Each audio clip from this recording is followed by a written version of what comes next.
Lineup. Juggernaut is that kind of core already, as you're getting at. The Empower buff's going to be nice, and they got great initiation. They got solid late. What are the 5 positions going to do? We see it from Virtus Pro, and I've seen it some of the NA teams adopt as well. You know, the 5 position just starts roaming and trying to find not necessarily even a kill, but even the career snatch.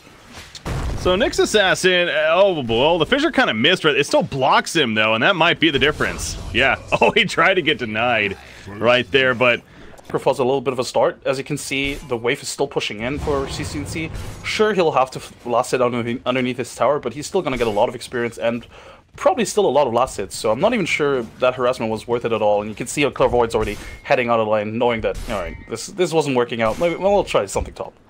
That's a feels bad man moment, because Bryle, I'm sure, is not too happy. His 4 position feeding the other mid for the first blood right away. Top lane, speaking of that, Zai, he does not have Skewer. He went in power at that level 1, a little bit greedy, and that might backfire right here. Maybe, nope, maybe, yes. Oh, Nyx Assassin, talk about feeling bad to feeling free farm right here.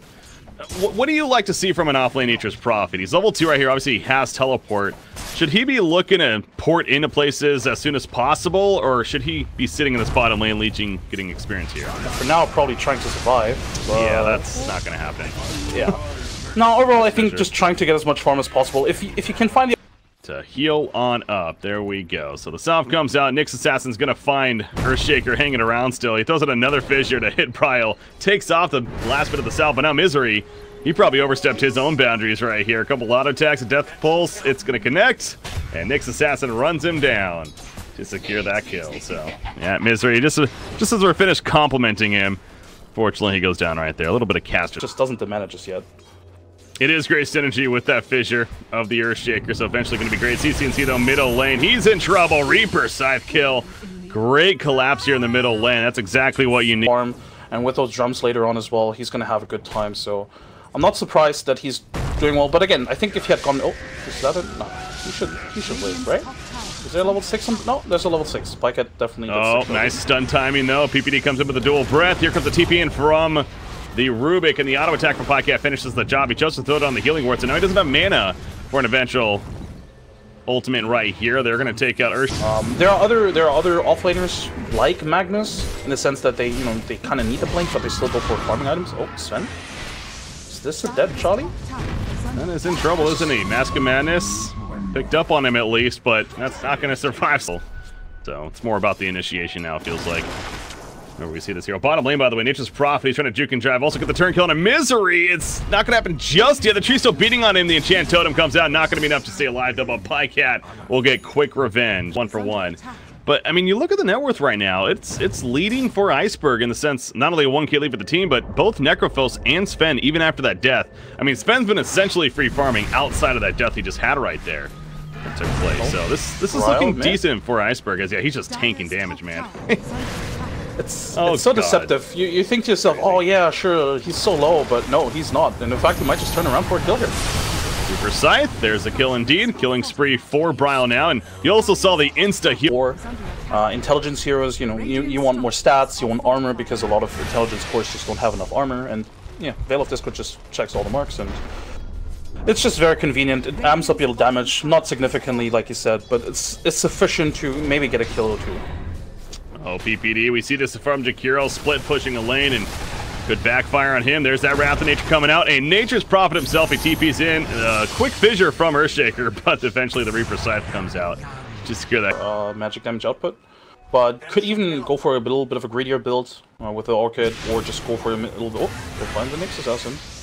Yeah, they found him, but he actually is in a pretty decent spot right here, especially with support coming in. In fact, PPD again going to be cut down by the Reaper Scythe. They get the turn kill. Scream of Pain committed for this, but CCNC is going to barely be able to make it out, as the damage wasn't enough. Here he's trying to ultimately escape, but good job by Jabs actually running him down the whole time. Eventually runs up to him.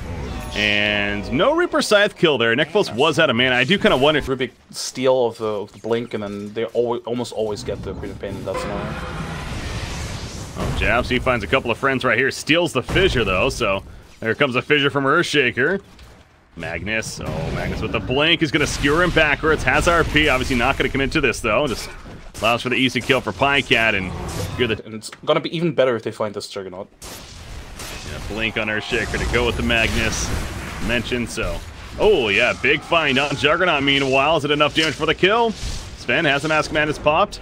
The Impale's gonna barely miss, and Pykat's gonna survive. Here comes the RP. He puts the Impair on Pykat, comes in with the Omni Slash. The turnaround is real for the Dire here. However, oh my god, it's not real enough. Charlie, he finally gets a kill out of Pykat. He will eventually go down in the end. I guess it was quite the timing though from Zai to come in there.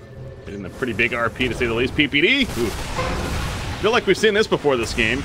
Gets gone at the top lane, and as we went back to, I mean, guess what? He's probably not initially, but as time has moved on, I have understood more and more why we see that, and especially again, if you get in a rate like this, the burn effect's so powerful. It's a huge amp farming tool, if anything, as they find Nyx Assassin here, by the way.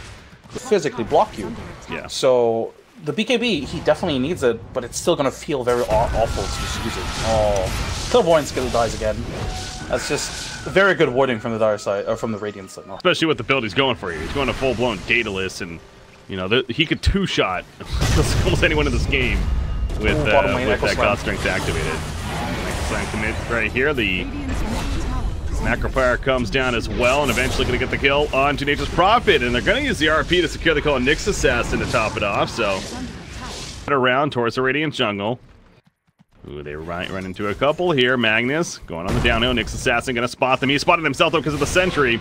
So they're going to open up on a PPD, but you know what? Magnus is able to get out at least, so that's the good news so far. With this Radiant side, but it's going to commit even further. Pykat comes in with a spin. He does have the Omni Slash.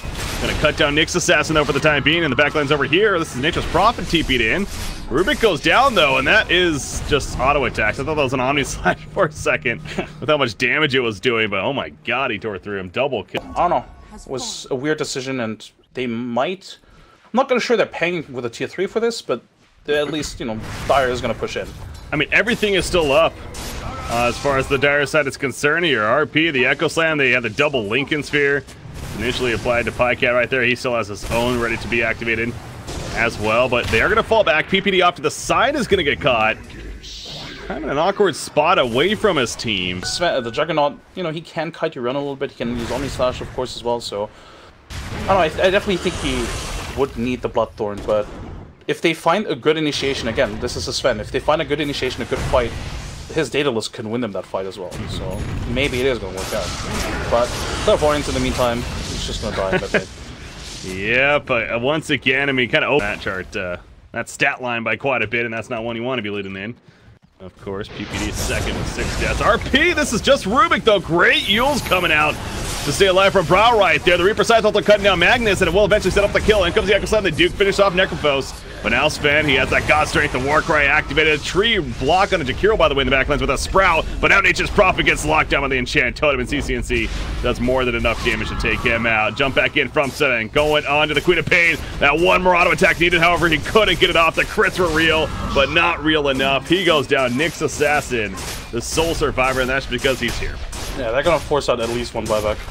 Like, unless the Iceberg is just fine taking losing their racks, but I don't think you should be. I guess they're fine with it. Okay. Nope. Nyx Assassin gets the courier. Alright, looks like they're gonna forfeit the racks, which I guess is also fine. You do have a Sven. 2 racks shouldn't be fine. Guys, please don't.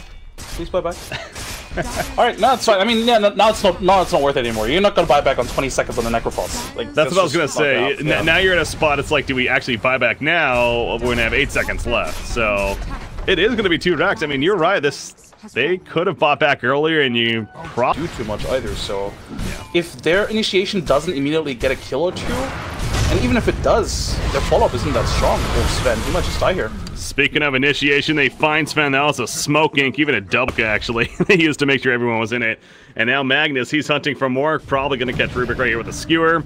There we go. Brings him right back in. Eventually, Rubik going to go down. By the way, no buyback on Sven for 70 more seconds. So then they can't really take a fight. I mean, they could try, but they're not going to be successful. And they're definitely going to concede this lane of racks. Probably, I mean, there's only the range tracks left top, so they're definitely going to face Mega Creeps. The question is, do they feel confident? No, they don't. Yeah. There's your answer. There's your quick answer right there. No, they do not, and nor should they, because this game definitely over at this point. So they call the GG, throw in the towel. They GG out of game number 1, but of course for good reason. The Dire